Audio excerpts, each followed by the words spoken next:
Hello, good afternoon mga kabady. Yan.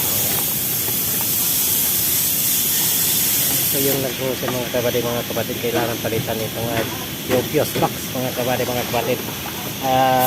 Itong 3 layers. So 1, 2, 3 layers. So papalitan ito mga kabady.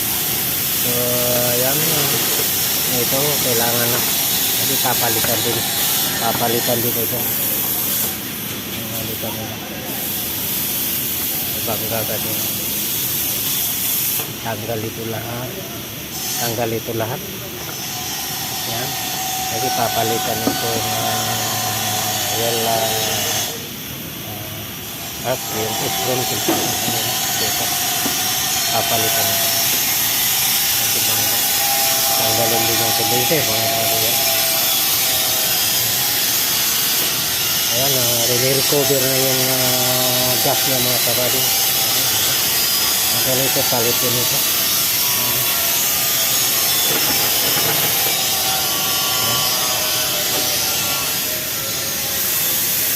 Yan lang yung mga kabady, update ko kayo kung ano ng status na ito. Okay, bye.